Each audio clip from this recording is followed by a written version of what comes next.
Hi friends, ఈరోజు నేను మీకు పొట్టు తీయని ఉద్దిపప్పుతో మినప గారెలు ఎలా చేయాలో చూపించబోతున్నాను.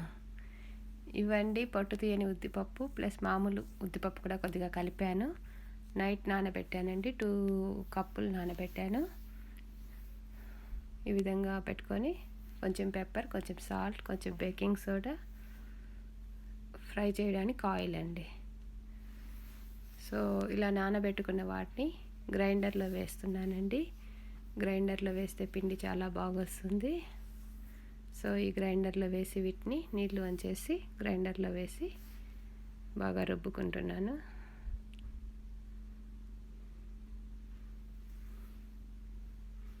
చూడండి ఇలా. ఇవి పొట్టు తీయకుండా చేయడం వల్ల ఆరోగ్యము, రుచికి రుచి అండి. సో ఇలా వేసి ఒక 15 to 20 minutes అన్నమాట గ్రైండర్లో బాగా గ్రైండ్ చేస్తున్నాను. కొద్దిగా వాటర్ని యాడ్ చేస్తానండి, అస్సలు కదలటం లేదు కదా, సో అందువల్ల కొద్దిగా వాటర్ని యాడ్ చేశాను.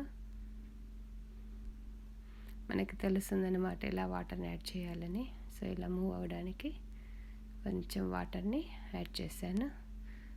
సో కొంచెం గ్రైండ్ అయిన తర్వాత బేకింగ్ సోడా కొద్దిగా వేస్తున్నానండి దీంట్లోనే.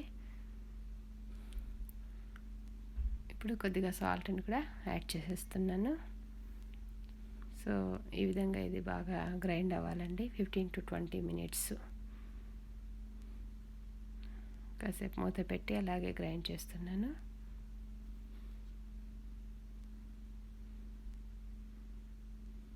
చూడండి ఇలా తెలుస్తుందన్నమాట పిండి అవుతుందా లేదా అని. ఈ విధంగా అయింది. ఇంకొంచెంసేపు పెడుతున్నాను అనమాట.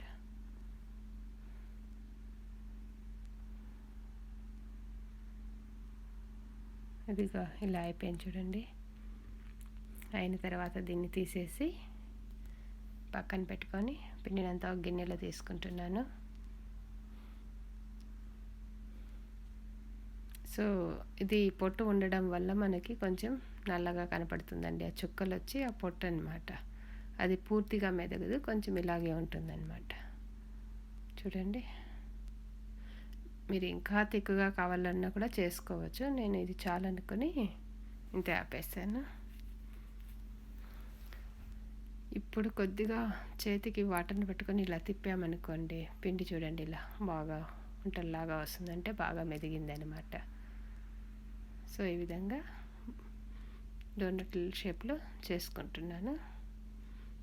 చేసుకొని ఆల్రెడీ ఆయిల్ బాగా ఫ్రై అవుతుంది, అందులో వేసి ఇది మీడియం ఫ్లేమ్ ఉండాలండి. మరీ హై ఉండకూడదు, మరీ లో ఉండకూడదు అనమాట. మీడియం ఫ్లేమ్లో వేసుకొని నెమ్మదిగా కాల్చుకోవాలి. చూడండి ఇలా అన్ని బాల్స్ లాగా చేసి పక్కన పెట్టుకున్నాను.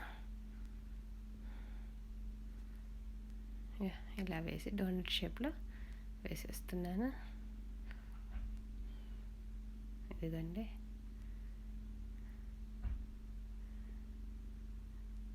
ఇది గ్రైండర్లో పిండి వేయడం వల్ల చాలా బాగా వస్తుందన్నమాట. మిక్సీలో కూడా వస్తుంది, కానీ వాటర్ చూసుకుంటూ చేసుకోవాలి, అప్పుడే చాలా బాగా వస్తాయండి వడలు. ఇవ్వండి.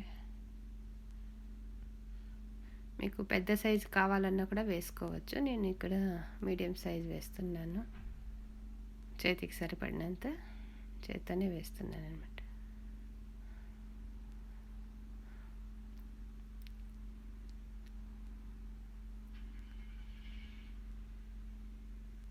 ఇదండి, కొంచెం జాగ్రత్తగా వేయండి వడలు వేసేటప్పుడు.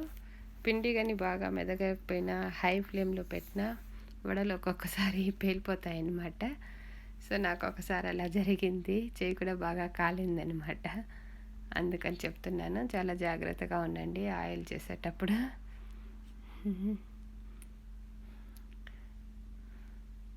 ఇదిగండి ఇలా వచ్చాయి చూడండి.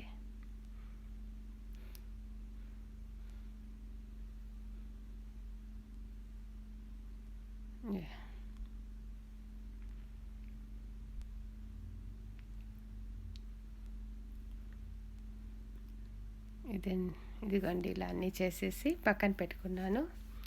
ఇది పండగల రోజు చేసుకున్న, మామూలుగా ఎప్పుడైనా తినాలనిపించినప్పుడు చేసుకున్న చాలా ఆరోగ్యం అండి. చూడండి ఎంత బాగుందో, లోపల కూడా ఫ్లఫీగా. సో చాలా రుచికరంగా ఉంటాయండి. ఇదండి ఇవాల్టి నా రెసిపీ. Thanks for watching.